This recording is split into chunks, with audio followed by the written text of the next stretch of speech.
I'm typing in the code.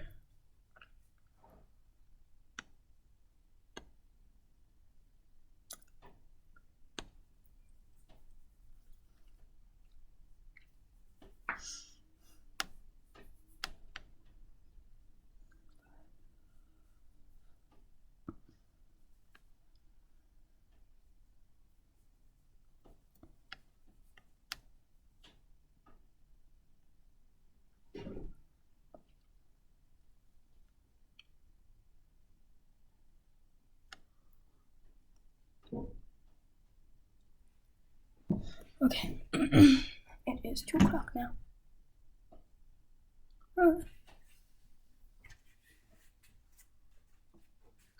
Let's do that.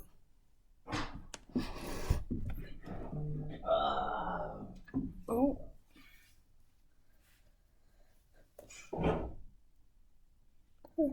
Hi.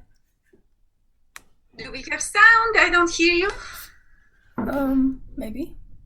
Okay, now we do. I think I had my volume really loud here, so it made me jump. Okay. Okay, how are you today? I'm okay. Okay, great. Now, Ella, I had the chance to listen to your Origin excerpts, and I need to ask you: did you listen to the recording? The recording that is with the music, the one with the QR code. I did. You did? Okay. Now, how close are your tempos to what those codes take you to? Not really close. Yeah, overall, everything is really slow. So, can we do the edit first? For this one, I would like to encourage you to use as many open strings as possible instead of fourth fingers. Because it will help intonation, it will give better ring, it will make everything brighter and happier. And the other thing I want to encourage you on this excerpt is not to mess with the rhythm. So in other words, we want very great eighth notes with no inflection, so you just demonstrate really good in tune and in control playing. Okay, let's hear it.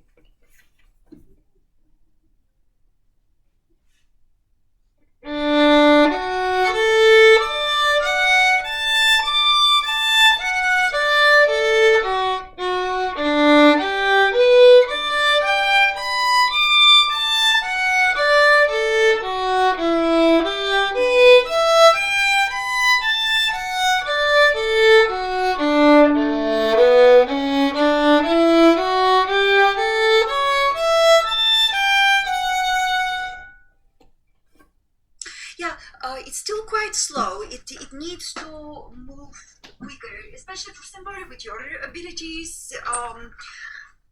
Just consider this being in allegro tempo.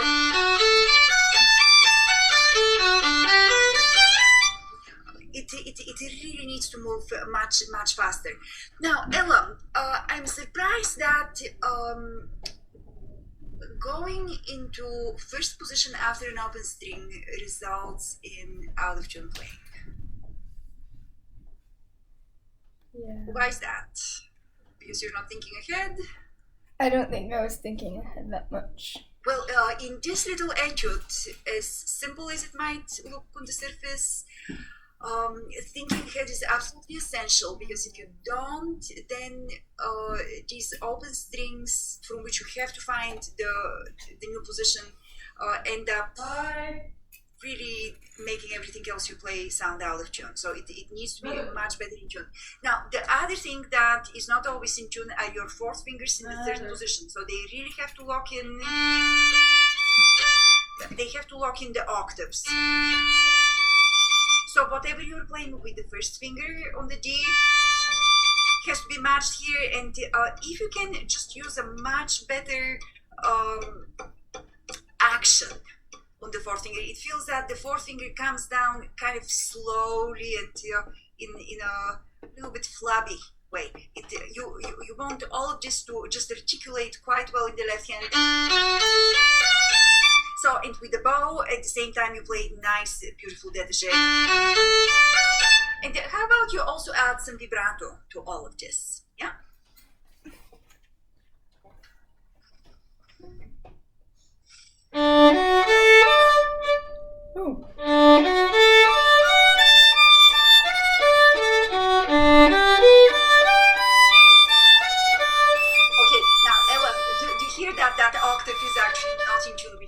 first finger.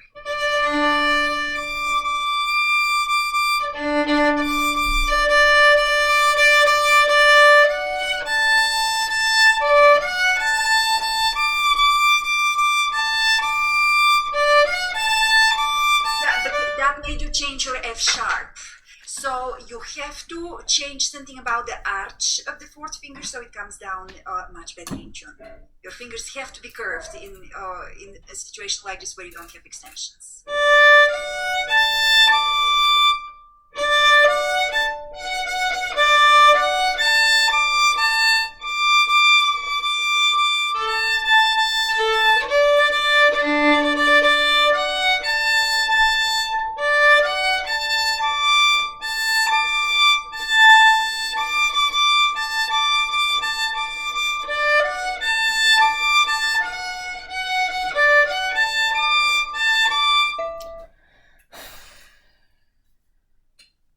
You hear, right? Mm-hmm. So how are you going to fix it?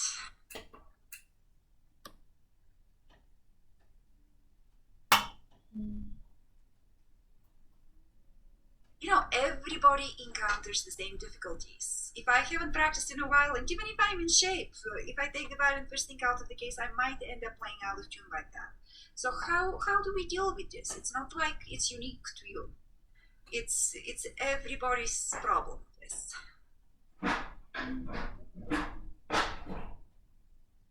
Do we leave it out of tune, or do we do something to help it? I guess you play it in tune. I don't know. So what ideas do you have about fixing intonation? How should we go about it? Because this is a daily occurrence. This is something that you will encounter as long as you play the violin. Things will be slightly out of tune. You have to find a way to play them in tune. How do you fix it? You isolate the part that's out of tune, and then you play it in tune, and then you have to do it a couple more times in tune to make sure it stays that way. Yes, in principle that is correct. But what happens if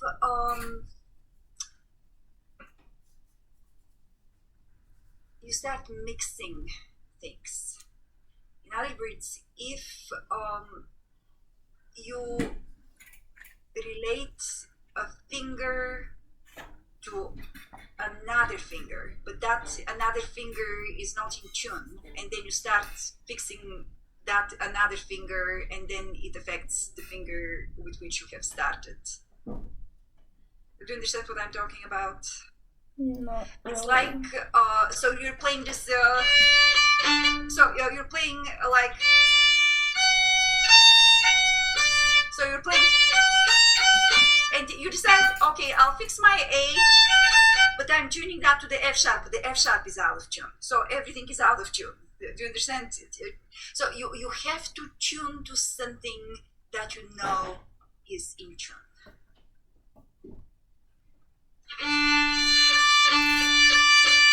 So if you decide to tune your F sharp, better make sure that the D is in tune. And now if you decide to tune your A to that F sharp, well, you have another way of checking the A. So you need to come back and hear the F sharp in relation to that A. And then your D, don't just guess it and leave it like this. So in other words, you have to be much more systematic and much more precise with every single note when you start cleaning up something. Because it's not like you correct one note and you leave 2.5 out of tune from that. It has to be each and every one, because they reinforce the in-tuneness with one another. If you leave one out of tune, it's likely to pull at least 2 or 3 out of tune with it. So give it a try.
should be underplaying certain notes because they might be out of tune.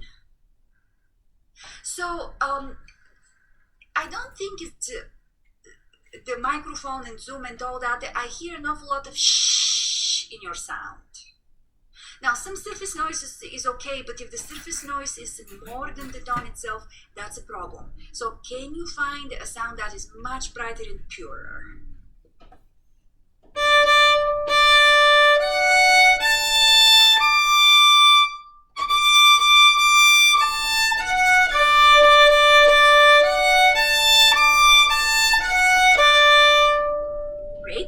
Let's put all of this in the context of the etude. Go ahead and play, let's say, medium tempo, not your final tempo yet, but with a really good intonation and very even.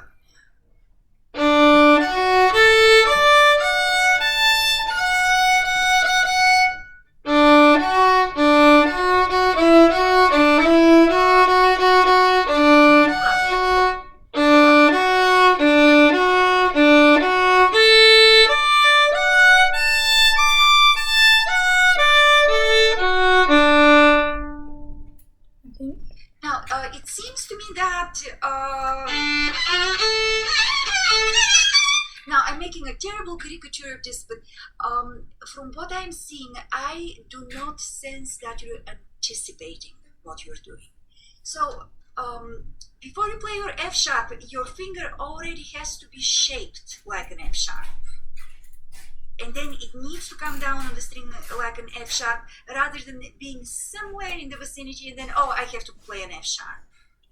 Can you prepare ahead of time the shapes with which your fingers will be coming down on the strings? That way they will have a much greater chance of hitting the notes you need to hit.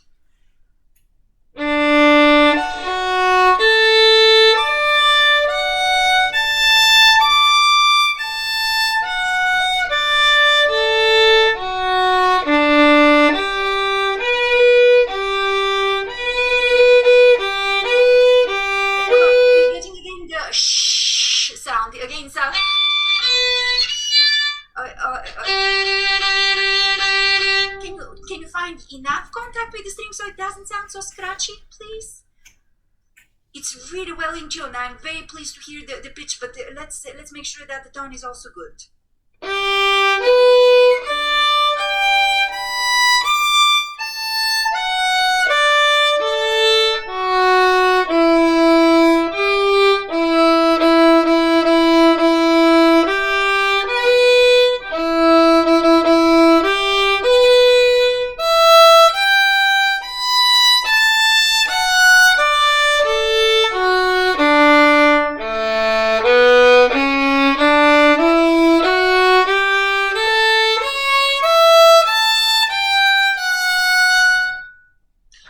Let's play this one more time from the top. Try not to have any tripping in it. So think ahead, keep your focus. It's very important that we're able to maintain the focus. And I love the tone with which you played. So nothing less than that. Make it sing.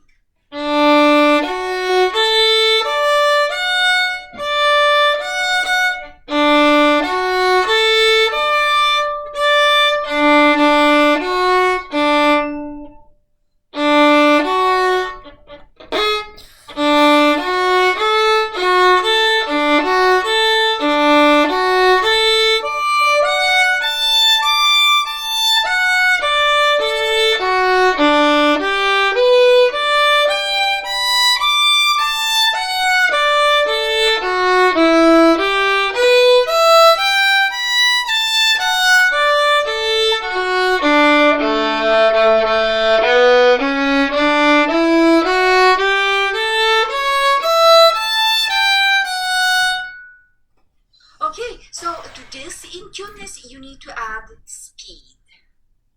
It should not change the tone production. As you play faster, you might end up playing with less bow, but I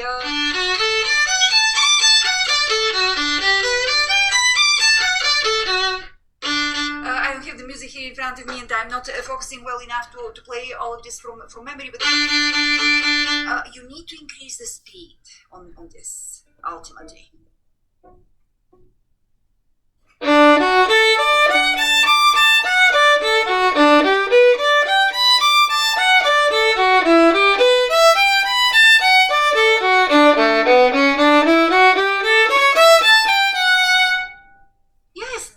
Great.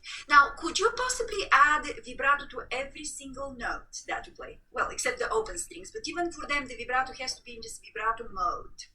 So the intonation has to stay as solid and beautiful as it was. The tone needs to stay as full, and the tempo needs to stay great. Just add vibrato to this.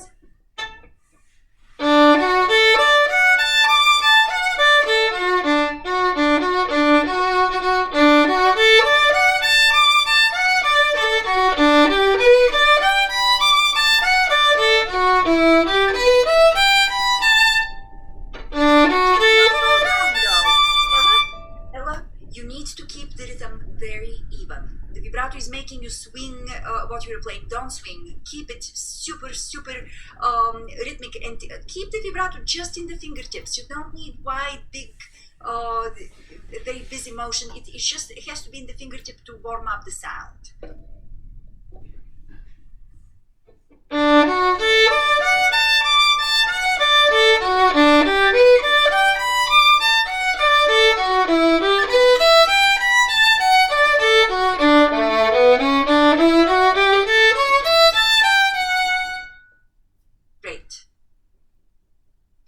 Notes on all of this, since we are not video recording any of this. By the way, you can video record on your end the lesson if you want to. Just hit record on YouTube. I mean on Zoom.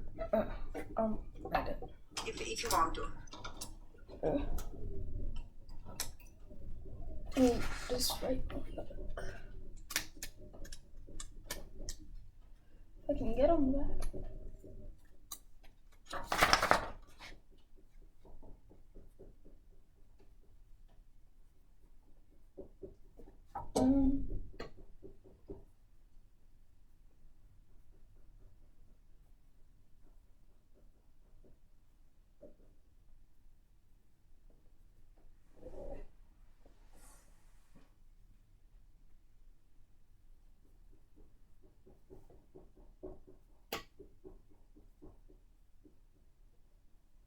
Okay. Great. Now, can you go to the next excerpt? And before we listen to that one, can you open the QR code and play the recording? Do you have the capability of doing that? I can do it. I'm using my phone for a camera for this, so I cannot do it for you. But I think I can. I can try to pull it up on my phone.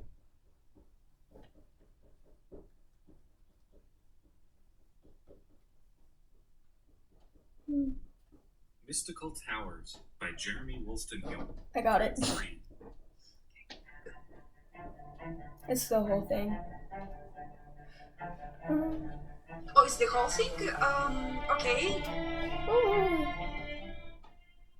It's still playing. Oh my gosh. No, that's good. Now, can you internalize the tempo of this?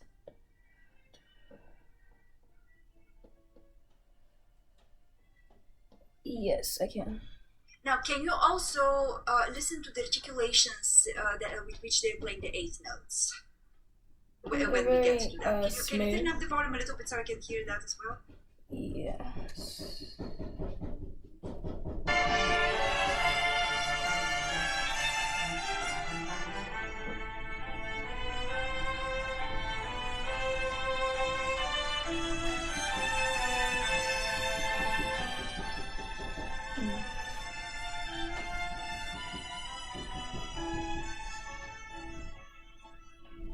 I think the 8th notes are like, ooh. Like you can hear the cellos playing them sort of like more spotted. They're spiccato, they're short on the record. Yeah. Okay, so can we try to do it in that style? Mm-hmm. Good, go ahead.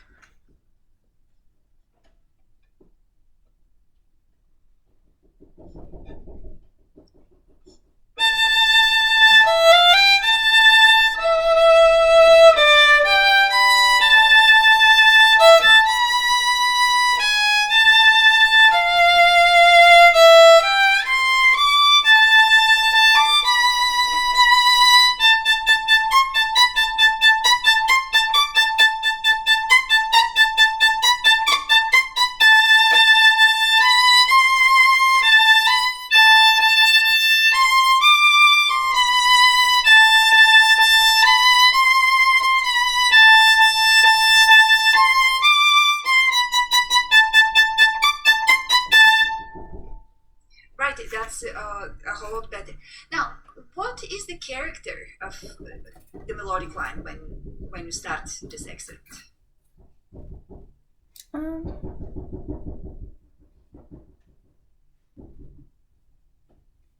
It's sort of like it's going somewhere, sort of. Like the Well, actual usually music is, feels like yes. it's like moving But towards. what character, what adjective would you use to describe the character of this? Hmm.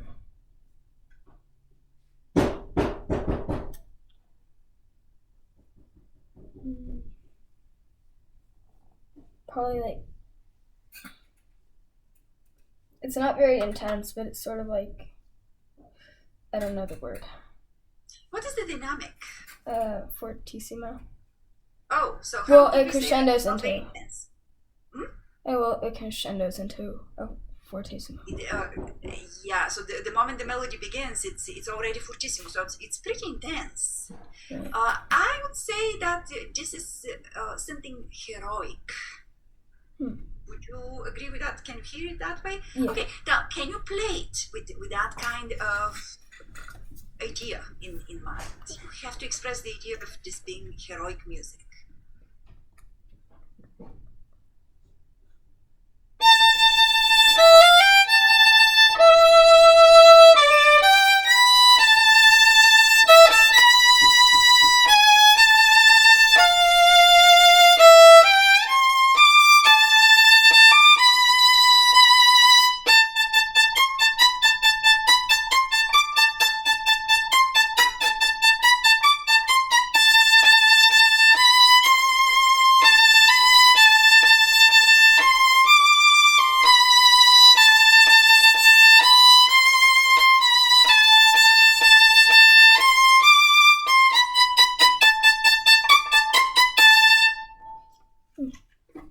Yeah, this is better, Ella.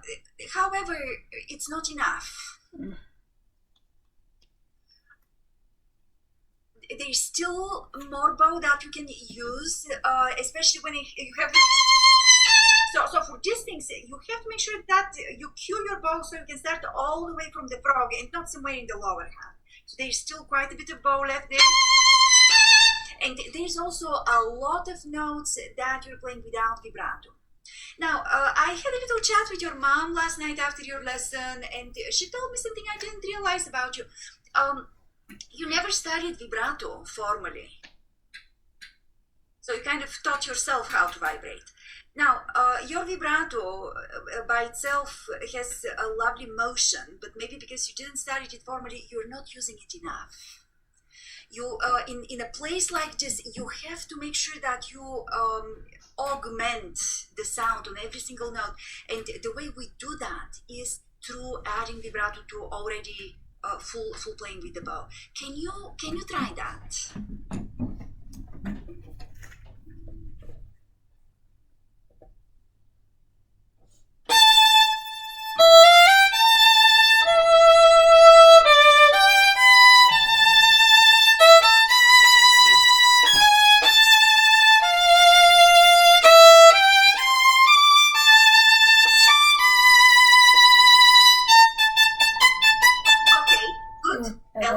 Now we will do a little preparatory exercise for this. So I would like you to hold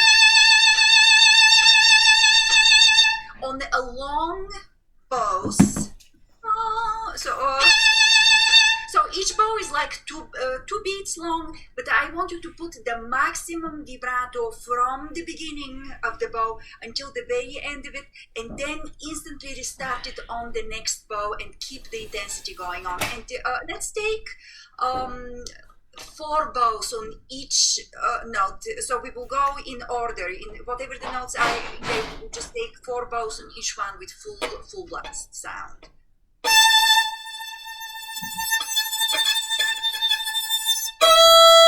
It's an open string. Okay, next one. It's an open Next string. one that has vibrato on it. Okay.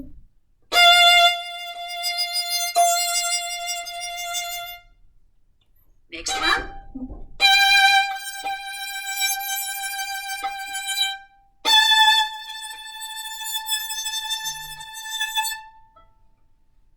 Okay, now can we put those in order? And I want the intensity that you reached on these notes to be achieved instantly. The moment you start playing that note, you need to have that intensity.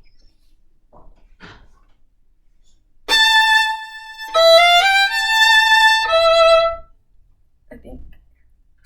How was it? I don't know. I guess. So now look, when the notes change very quickly, you might have to vibrate more than one finger at a time. So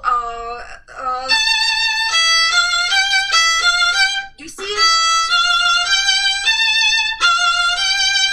So they overlap a little bit. Did I ever show you the exercise for continuous vibrato? We were too down in vibrato last year, so I must have shown you that. I know the exercise for starting the vibrato. I don't think. Starting the vibrato? Oh, what is that? I'm curious about that. Show me which exercise. You're in fifth position. We're in any position, and you like start it, and you do 5 vibratos on each note, and then you stop. Oh, that one. No, with continuous vibrato, because you have to transfer the vibrato from finger to finger. We go. Have we done this with you? It's a very distinct thing to remember. Now, look, in slow motion, you start on the pitch, you go under the pitch, right? That's when the finger extends, then you come back to the pitch.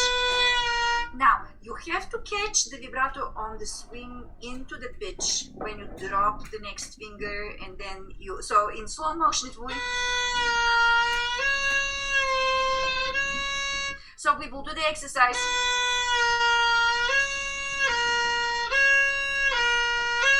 So you kind of lock the hand, so the falling of the finger is associated with getting into the pitch. So try that, connecting 1 and 2.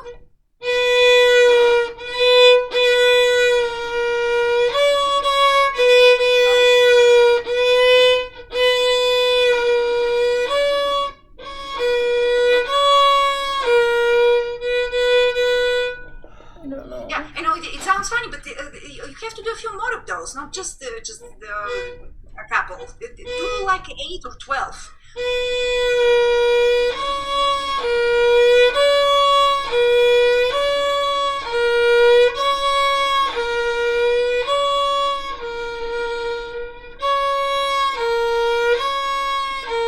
Great. And now Ella. So now let your finger vibrate and drop the second with the upswing, so we have a real good connection in the vibrato. Go ahead. Yes, that's how it's going to sing. And now listen also how you're lifting the finger, because so as you drop the second finger and the first is still down, you're vibrating both together, right? So if you want to connect from 2 to 1, you just keep them vibrating together and you raise the second.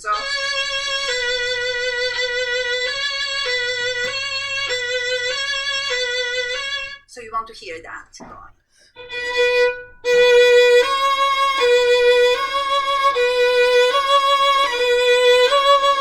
Great.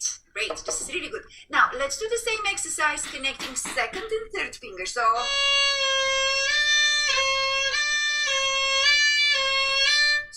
dropping 3 with the upswing.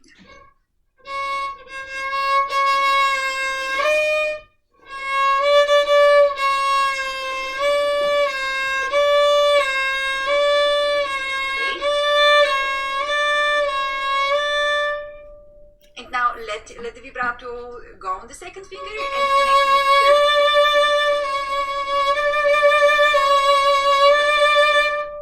Wow, that's really good. Now, can we do all 3 singing one after another? Sorry.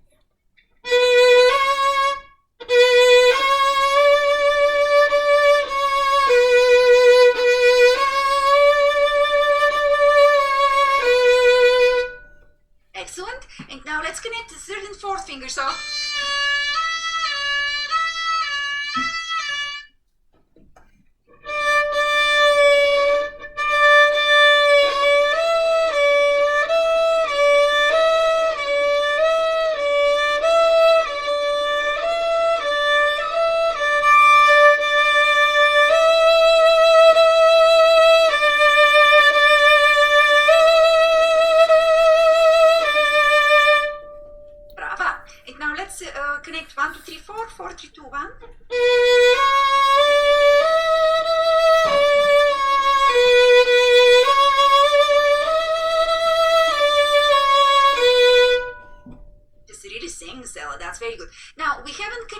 1 and 3 and 2 and 4. So let's try.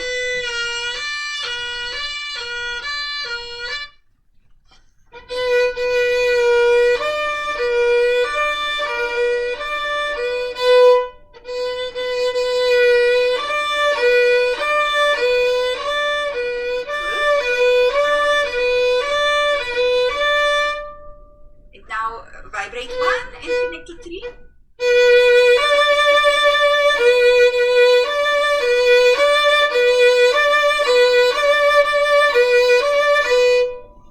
Wow, that's nice. That's really good. And do the same thing, 2 and 4.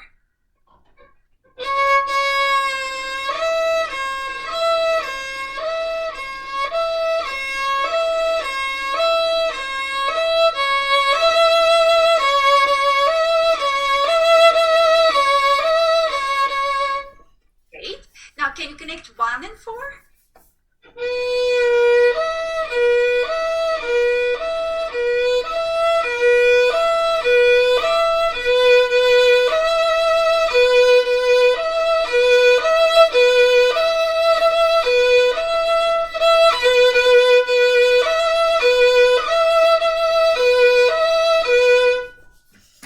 Great. So do you see how we just learned how to connect all of the fingers with one another in vibrato?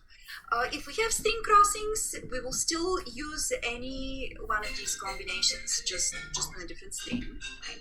Now, let's go back to the excerpt from your audition, and I want you to transfer your vibrato on every finger. Obviously, the open strings you won't be able to vibrate, but everything else needs to be very, very alive. Give it a try.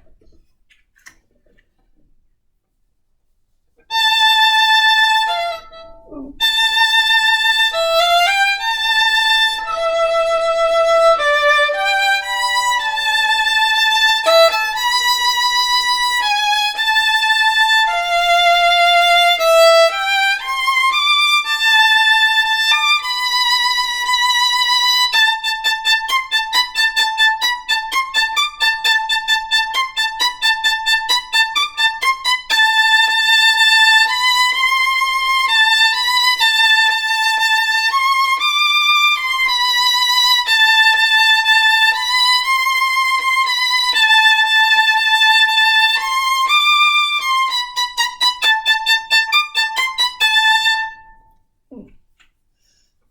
It's fun to play like this, isn't it? All of a sudden, it's so big and so vibrant. Very good. Ella, on the spiccato notes, I think you're losing maybe 2 or 3 notches of tempo. So check that with the metronome and make sure that you can keep a good speed on that. Next week, I hope to hear this in person because I probably will hear more things than I'm hearing right now.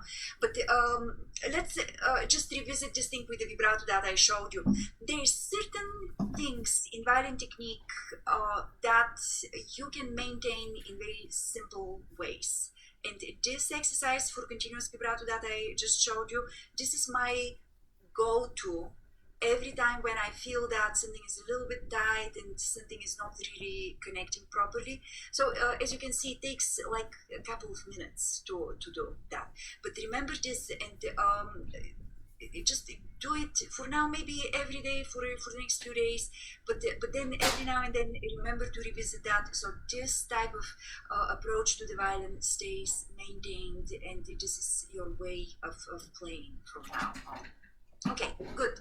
And can we go to the last of the excerpts?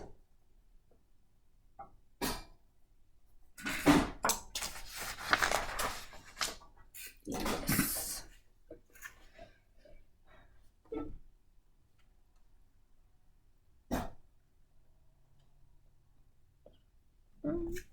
I forget what tempo this is supposed to be. Well, check it. I forget too because I actually left the music at school and I don't have it with me.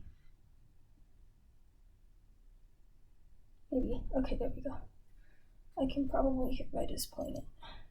You might want to write the tempos from the recording in your music. Do you know how to get the tempos? Do you have tab feature on your metronome? Yes, I do. So you can measure that yourself and do that. It's important to have it so you don't have to guess every time, but you have. I have this written in the copy of the music at school. I just don't have access to it right now. Okay.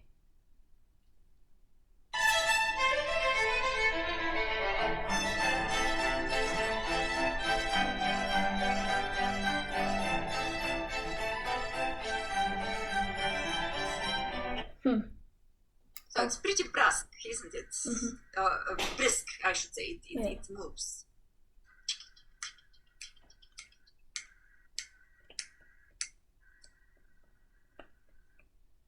It's about 100, I think. Yeah.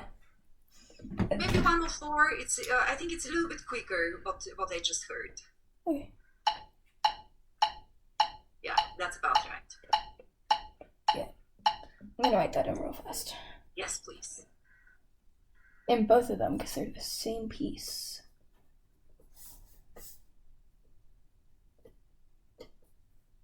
Okay. All right. It's Let's hear very that. passionate. Okay. Let's see how we can do that. Okay.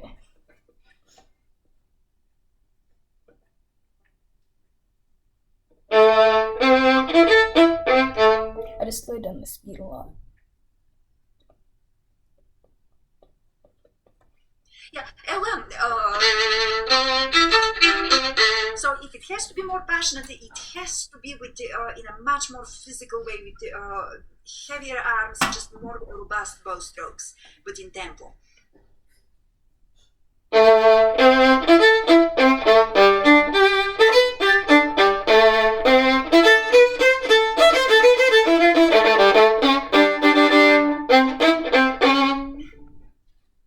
Good. Nice. Is that all there is to it? Yeah. Okay, so we're done with these. I will hear them again next time. Do you have them memorized? Basically. I have the second That's a one. good idea. So Okay. yeah, you need to have that because it will give you a greater sense of accomplishment and much more confidence when you play. Even if you use the music, having them memorized is a great thing. Now, Ella,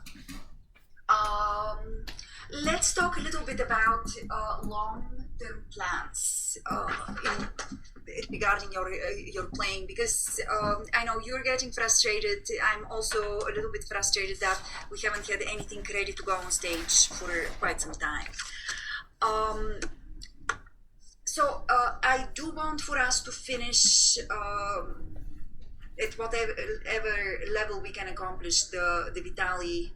But I think the piece is a little bit too difficult for you right now. The difficulty of the pieces you're playing has to be such that you can put them together in no more than 4 weeks. So we need to take a step back. We need to get you to learn a bunch of pieces that are easier than Vitali Chacon, because the way we're going about this is not really doing you any good. Because yeah, we can spend the next 6 months just slugging through this, but it's not going to help you be self-sufficient, kind of nimble, fast musician that you can be.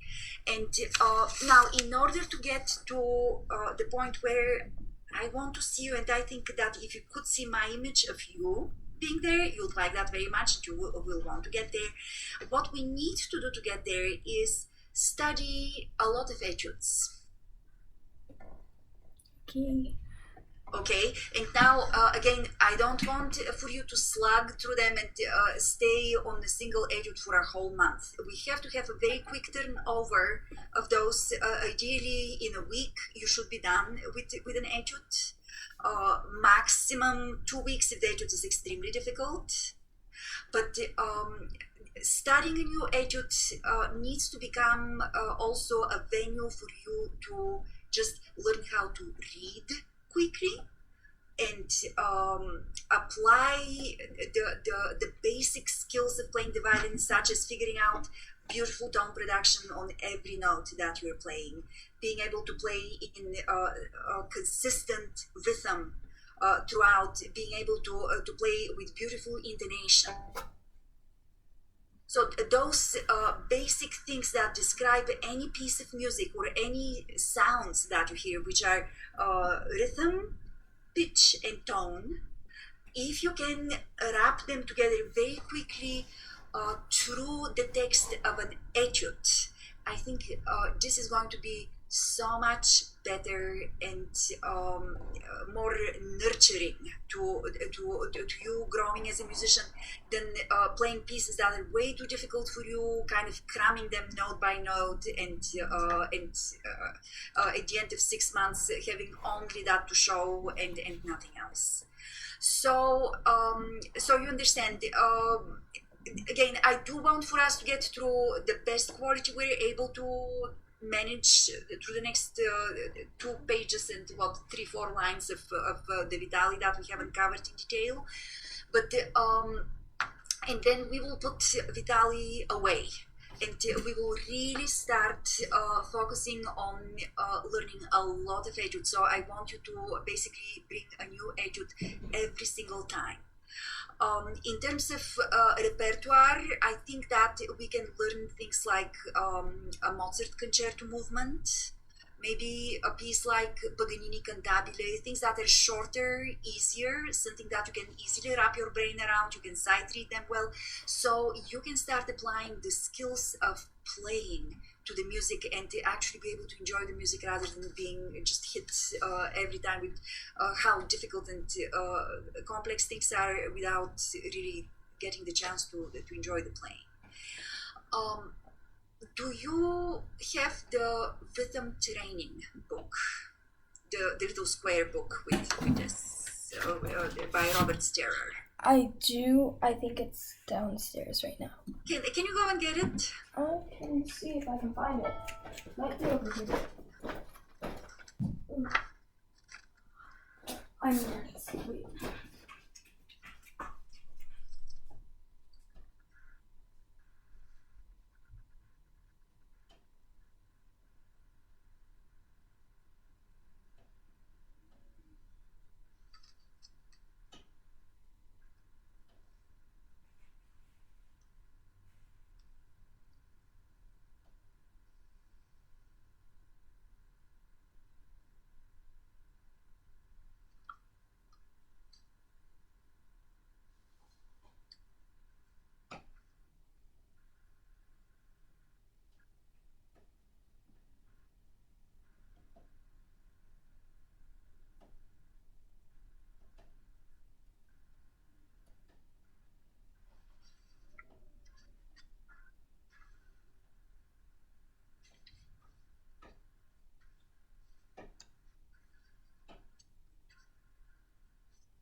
I have it.